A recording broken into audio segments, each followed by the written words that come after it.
Break के बाद आपका स्वागत है। केंद्र सरकार द्वारा एक्साइज ड्यूटी बढ़ाए जाने के विरोध में सराफा व्यापारियों का आंदोलन लगातार जारी है। ऐसे में व्यापारियों की मांग को जायज बताते हुए भाजपा भी सराफा व्यापारियों के समर्थन के आगे आ गई है।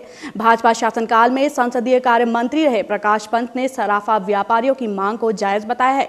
उनका कहना है कि केंद्र सरकार को जल्द अपना फैसला वापस ले लेना चाहिए।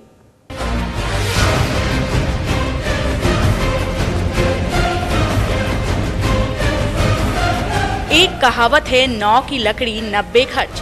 केंद्र सरकार कुछ ऐसा ही कर रही है।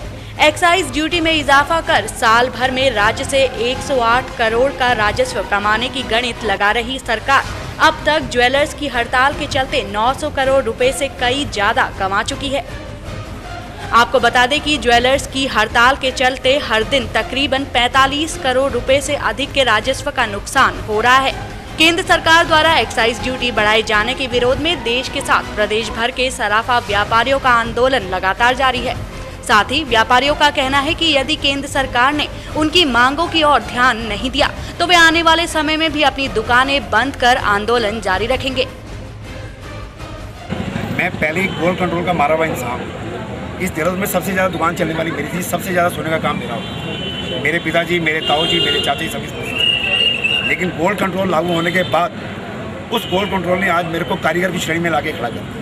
मुझे शर्म नहीं है कारीगरी का, लेकिन मैं जानता हूँ कि जितने मेरे कारीगर बनाएंगे, अगर ये ना हो तो हिंदुस्तान की अर्थव्यवस्था एक दिन में चौपट हो जाएगी। मैं उनको कह रहा हूँ, जो जितने मिनिस्टर्स हैं वो शायद अपना पेट भरने के लिए फॉरेन कंट्री के कुछ लोगों के साथ मिलकर ऐसी व्यवस्था लागू कर रहे हैं कि छोटे का तबका बिल्कुल खत्म हो जाए और मिनिस्टर रातों भर फिर घर को पेट भर। एक दिन आएगा कि होम वार शुरू हो जाएगी, लोग बड़ों को देख के कल्पेंगे। तो रात दिन माफ़ करना, मैं गलत अभद्र भाषा का प्रयोग नहीं करना चाहता, लेकिन मुझे आप बताएं कि आज से कई साल पहले एक फिल्म आई थी कि रामचंद्र कह गए सिया से, ऐसा कलयुग आएगा, हंस चुकेगा दाना दिन का, ये हंस है, हंस चुकेगा दाना दिन का, कौवा रोटी खाएगा। जो काम नहीं जानते, धाम नहीं जानते, वोटों की खातिर खड़े हो जाते हैं, नेता बन जाते हैं, वो इन लोगों का कत्ल करने में उतरे हैं। उनसे पूछो, एक काम, एक चीज़, एक व्यवसाय ऐसा करके बता दें तो हम उनको मान जाएंगे, उनको पता है कि एक्साइज क्या होती है। उन्हें सिर्फ पैसों से, कमीशन से मतलब है। 14,000 करोड़, 22,000 करोड़, 50,000 करोड़ के घोटाले कर रहे हैं। इन गरीबों ने क्या गुनाह किया है? रोटी से एक कमरे में 10-10 लोग रह रहे हैं, पता नहीं कैसे गुजारा करते हैं, मौत के कगार पे खड़े हो रखे हैं। आप मुझे बताएं, 15 दिन तक आप भूखे रह लेंगे? जो चीज़ इनके पास थी, जो पैसा, जो सोना भी बेचने नहीं जा सकते, अगर इनके पास थोड़ा बहुत सोना हो, कहाँ जाके बेचेंगे? सारी दुकानें बंद हैं, सारे व्यापार बंद है। सब मालिक लोग कौन होते हैं? कोई मालिक नहीं है। यहाँ सब एक दूसरे के हिमायती हैं। लेकिन आज की डेट में सराफों के साथ साथ कारीगरों का बिल्कुल बेड़ा गर्क करके रख दिया प्रणब मुखर्जी साहब ने। उन्हें चाहिए कि अभी भी होश में आए, काला कानून वापस दें और इन हंसों को हंसी रहने दें, इन्हें कौवा न बनाएं। वहीं केंद्र सरकार के एक्साइज ड्यूटी में बढ़ोतरी के फैसले का प्रदेश भर के सराफा व्यापारी भी पिछले कई दिनों से विरोध कर रहे हैं। साथ ही अब भाजपा ने भी सराफा व्यापारियों को अपना समर्थन देने का मन बना लिया है। भाजपा कार्यकाल में संसदीय कार्य मंत्री रहे प्रकाश पंत ने सराफा व्यापारियों की मांगों को जायज बताया है और उनका कहना है कि सराफा व्यापारियों की हड़ताल के चलते दिन पर दिन राजस्व का नुकसान हो रहा है। ऐसे में केंद्र सरकार को जल्द अपना फैसला वापस लेना चाहिए। के आंदोलन को और पूरे देश भर में ये आंदोलन हो रहा है और इस आंदोलन के माध्यम से इस देश भर में लगभग 600 करोड़ रुपए की राजस्व की हानि हो चुकी है। और जहां केंद्र सरकार ने 150 करोड़ राजस्व पूरे वर्ष भर में आमदनी का लक्ष्य इस बजट सत्र में रखा था और 1% एक्साइज ड्यूटी के माध्यम से वो इस टैक्स को इन्होंने स्वर्णकारों पर लगाया है।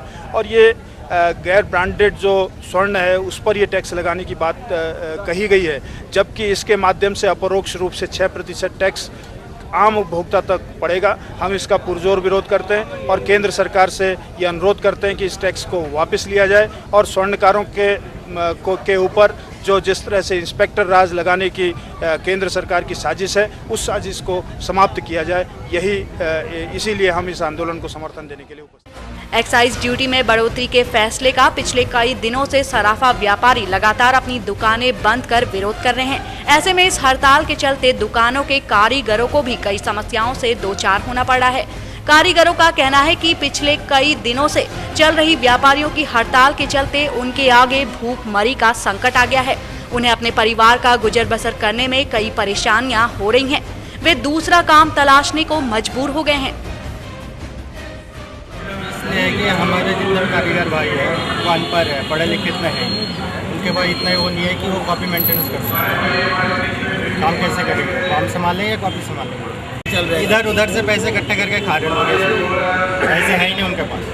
तो आज ये स्थिति आपकी जो है ये आ चुका है हमारे पास। जो कारीगरों का जिस टाइम हाल है, ये हाल इतना आक्रोश हो चुका है और ये लोग भूखे मरने के नौबत आ चुका है। और सरकार अगर नहीं सुने तो बहुत ही जल्दी एक आध तो खुदकुशी कर ही लेंगे और धीरे धीरे इसका तादाद बढ़ते रहेगा। हम तो परेशान है, सारे बाजार का दुकान बंद था, हम भी परेशान है, काम है ही नहीं, खाने के लिए पैसे नहीं हो रहा है, किराए पे रहते, किराए कौन देगा। एक बच्चा है, मेरी बीवी है, एक भतीजा है, उसको जो काम सिखा रहे हैं, रोज कमाने वाला खाने वाला परेशानी तो है ही है। आप क्या बोलेंगे इसका और क्या है? हमारे पास एक पैसे भी नहीं, जो क्या खाऊं क्या करूं, टेंशन बढ़ते रहना। मकान मालिक सुन रहे ना, दुकान मालिक सुनेगा, अब उसको कहाँ से दो पैसे, ये सरकार भी नहीं सुन रहे। 15 दिन हो गए। ये एक्साइज को क्या समस्या, आप एक्साइज के बारे में जानते हैं? हम क्या तो कुछ जानते नहीं है, लेकिन हम इसमें बस मर रहे हैं और कुछ नहीं। और सरकार वहाँ अंधे होके, लगड़ा होके, लूला होके बैठा है। तो आप ये अभी कैसे अपना घर का खर्चा वगैरह चला रहे हैं, कैसे? आप बस ऐसे चल रहे हैं। अब जब 1 तारीख आएगा, मकान मालिक दुकान मालिक अब मांगेगा पैसा, तो कहाँ से देंगे आप बताओ? और सरकार को ये नहीं पता, हम भूखा मर रहे हैं यहाँ पे। सरकार तो वहाँ बैठ के कुर्सी में मजे ले रहे हैं। बहरहाल पिछले कई दिनों से लगातार जारी सराफा व्यापारियों के आंदोलन के चलते हर किसी को भारी नुकसान हो रहा है। ऐसे में हम तो यही कहेंगे कि जल्द से जल्द केंद्र सरकार को सराफा व्यापारियों की मांग पर कोई सख्त कार्रवाई करनी चाहिए, कहीं ऐसा ना हो कि बहुत देर हो जाए। सौभाग्य मिथिला उत्तराखंड के लिए देहरादून से अवनीश गुप्ता और गौरव शर्मा की रिपोर्ट।